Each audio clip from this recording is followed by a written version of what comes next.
Hey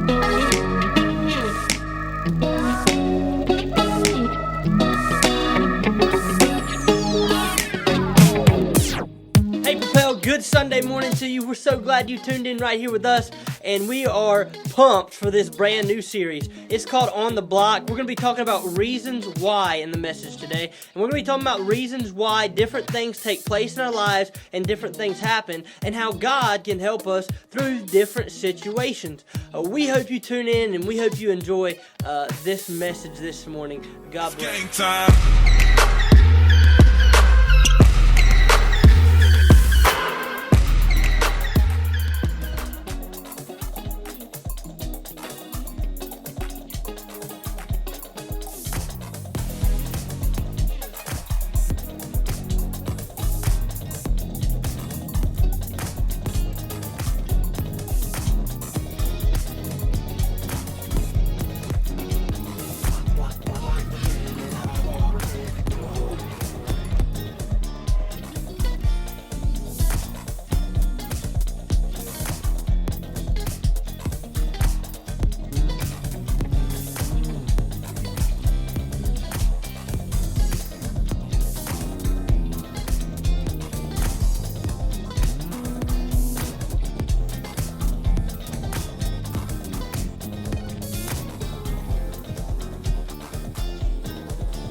I need you to soften my heart and break me apart. I need you to open my eyes and see that you're shaping my life. And all I am, I surrender.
Give me faith to trust what you say, that you're good and your love is great.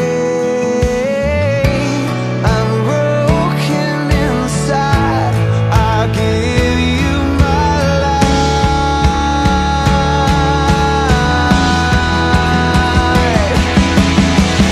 Give me faith to trust what you say, that you're good and your love is great.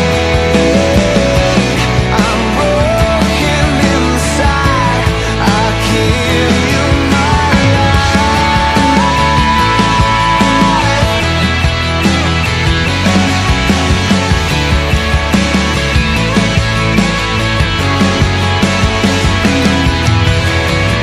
I may be weak, but your spirit's strong in me. My flesh may fail, but my God, you never will.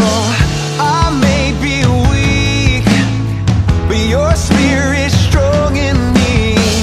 My flesh may fail, but my God, you never will. I may be weak, but your spirit's strong in me. My flesh may fail, but my God, you never will. I may be weak, but your spirit's strong in me. My flesh may fail, but my God, you never will.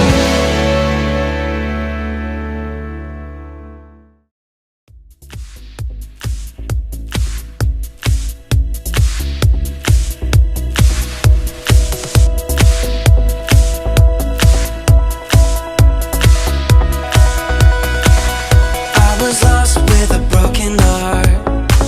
You picked me up, now I'm set apart. From the ash I am born again, forever safe in the Savior's hands. You were more than my words could say. I follow you, Lord, for all my days. Fix my eyes, follow in your ways. Forever free in unending grace. 'Cause you are my freedom. We lift you higher, lift you higher. Your love, your love, your love, never ending. Oh, oh, oh. You are alive in us. Nothing can take your place. You are all we need. Your love has set us free. Oh, oh, oh.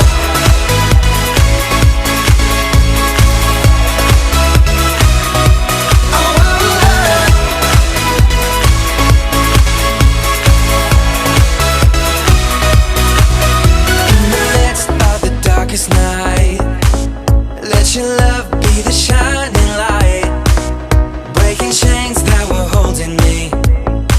You sent your son down and set me free. Everything of this world will fade. I'm pressing on till I see your face. I will live that your will be done. I won't stop till your kingdom come. 'Cause you are my freedom. We lift you higher, lift you higher. Your love, your love, your love, never ending. Oh, oh, oh.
is my block.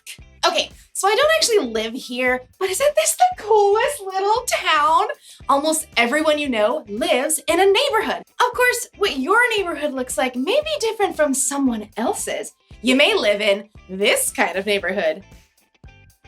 A lawn to mow, swing set in the backyard, lemonade stand in the driveway. Or maybe your neighborhood is more like this. Everything you need is within walking distance from your home. Or some neighborhoods could be like, hello out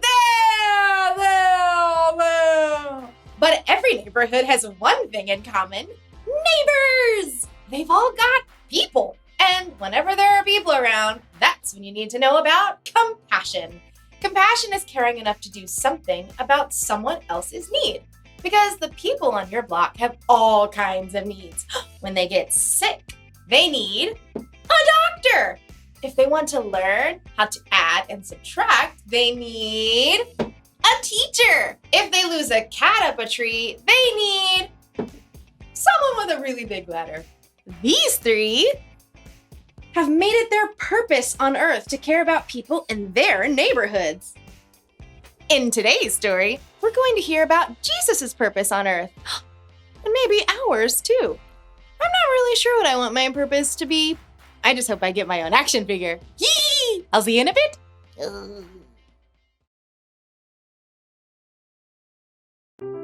The Bible. It's 66 books of history, stories, letters, and poetry that fit together to form God's one big story. The epic adventure of how He created us and loves us so much that He made a way to rescue us.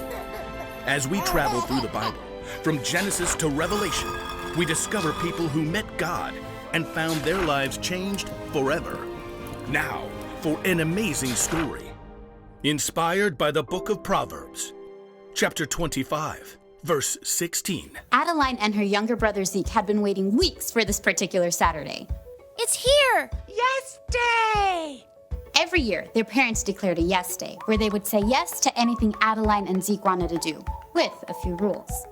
We're not spending more than $15 each on anything other than meals. And we're not doing anything that could hurt you or anyone else. Can we have donuts for breakfast? Yes. And ice cream? Yes! With whipped cream and gummy bears? Yep. Yes! Fueled by this sugar rush, Zeke and Adeline had energy to burn. Can we have a family water battle? Kids against parents. Absolutely. The kids' super soakers were beating their parents' water balloons until Dad busted out the water hose. Hey, you can't use the house! Yes to everything! Okay, fine. Pizza from Pisano's for lunch. And monster cookies. Can I make them all by myself, please, please, please? Yes and yes. Dad and Adeline rode scooters to the store to get cookie ingredients, Yes! while Mom and Zeke took bikes to get pizza. Oh, yeah! Pretty sure that me riding a scooter half a mile is gonna hurt someone. Probably me. It's sidewalk the whole way, Dad. Back at home, Adeline concocted the monster cookies with all the add-ins. Chocolate chips, M&Ms, peanut butter, toffee bits, candy corn, crushed pretzels. Sure that's gonna taste okay? Yes. When the giant cookies were out of the oven and cooled, everyone had to agree. These are actually amazing. Zeke and Mom could only give thumbs up as they chewed. After lunch, Dad and Zeke said yes to an epic battle of Ultra Luigi together, while Mom said yes to a nap.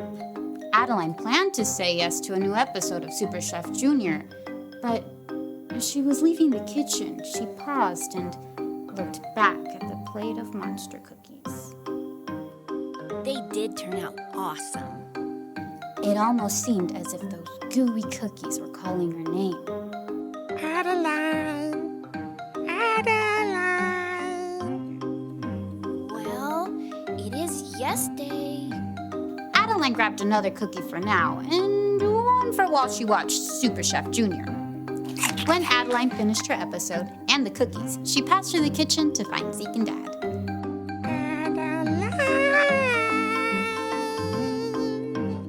Yes? The cookies seemed to smile at her with candy-coated faces. Well, Yes, just one more. In the rec room, Dad and Zeke were still battling it out. Hey, sis, you want to play? Adeline wanted to say yes, but her stomach felt a little queasy, and the flashing screen made her head spin. I'll just sit this one out. Don't suppose you could bring us a couple of those incredible cookies? Sure. In the kitchen, Adeline put 2 giant cookies on a paper plate.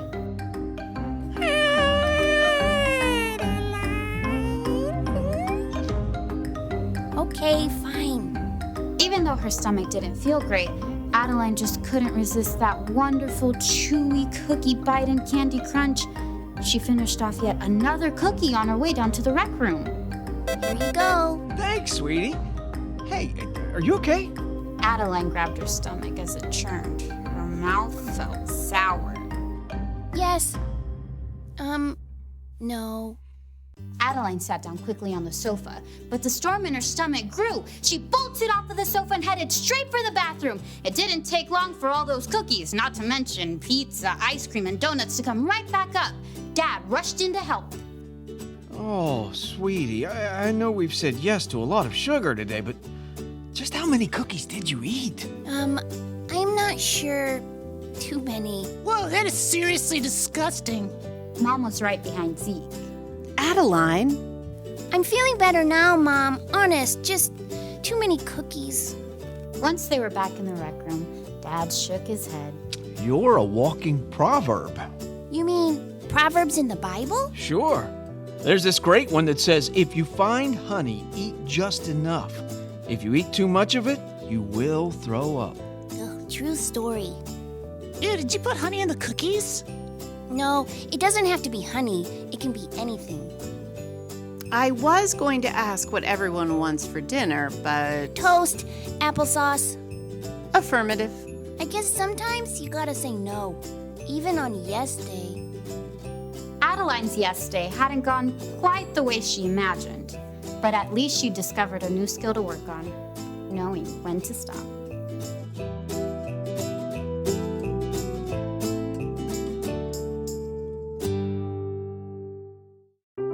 The Bible. It's 66 books of history, stories, letters, and poetry that fit together to form God's one big story. The epic adventure of how He created us and loves us so much that He made a way to rescue us. As we travel through the Bible, from Genesis to Revelation, we discover people who met God and found their lives changed forever. Now, for an amazing story, inspired by the book of Luke, chapter 4, verses 14 through 30. Even though Jesus was on this earth for 33 years, there's still not much we know about his first 30 years. We do know that he visited Jerusalem for the Passover feast with his parents. He learned carpentry skills from his father Joseph. And when he was about 30, he went down to the Jordan River and asked his cousin John to baptize him in the water. It is right for us to do this. It carries out God's holy plan. As Jesus rose from the water, God's voice called out from heaven, "This is my son, and I love him. I am very pleased with him." It was an incredible way for Jesus to begin his ministry. After 40 days in the wilderness alone with God, Jesus returned to Galilee, filled with the Spirit of God. Anytime he visited a new town, he went to the place of worship, the synagogue, to teach the people. You are the light of the world. Isn't he just the bee's knees? Everywhere Jesus went, people were amazed and praised his teaching. That is, until he got to Nazareth, the town where he had grown up. Well, if it isn't Carpenter Boy Jesus! Hey man, where you been? We hear you talk real big now. On the Sabbath day, Jesus went into the synagogue. An attendant handed him a rolled papyrus. The scroll of Isaiah. Isaiah was a prophet who lived hundreds of years before Jesus, and God had spoken to Isaiah about a Messiah who had come to rescue God's people, and Isaiah had written down every word. Watch that papyrus as you unroll it. A bit crackly. Jesus stood before the crowd of worshipers and unrolled the scroll until he came to the right place. The Spirit of the Lord is on me. He has anointed me to announce the good news to poor people. He has sent me to announce freedom for prisoners. He has sent me so that the blind will see again. He wants me to set free those who are treated badly. And he has sent me to announce the year when he will set his people free. There was silence as Jesus rolled up the scroll and sat back down. Everyone stared. Today, this passage of Scripture is coming true as you listen. Jesus hadn't just read some dry, dusty, ancient words. Jesus had declared that he was God's Messiah, that he was there to announce good news and bring freedom to the poor, the hurting, and those who had been mistreated. But he's Joseph's son, isn't he? He can't be the Messiah. What I'm about to tell you is true. A prophet is not accepted in his hometown. Words are easy. He calls himself a prophet? I studied with him on those benches right over there. Thinks he's something special because he can read a scroll. All around the synagogue, people rose to their feet, glaring. They turned on Jesus. You are not welcome here anymore. That's right. We don't need you making things up. The people were so angry they forced Jesus out of the synagogue. He allowed them to herd him straight through the village, all the way to a cliff on the edge of town. Get rid of him! Throw him down! But Jesus simply turned and looked at the people, sorrow in his eyes. The men and women that he'd known and loved growing up wouldn't accept who he was. The crowd couldn't face Jesus. In their anger, they had missed the whole point, that Jesus had come to make things right for those who were hurting and overlooked. Jesus walked right through the crowd, away from the cliff edge. They parted to let him go through. Then he left Nazareth and went on to Capernaum, where he continued to carry out his mission.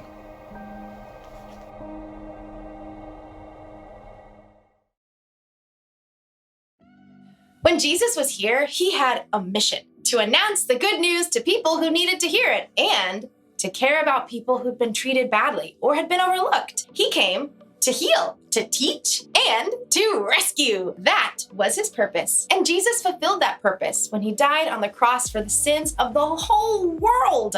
That's how much compassion he has.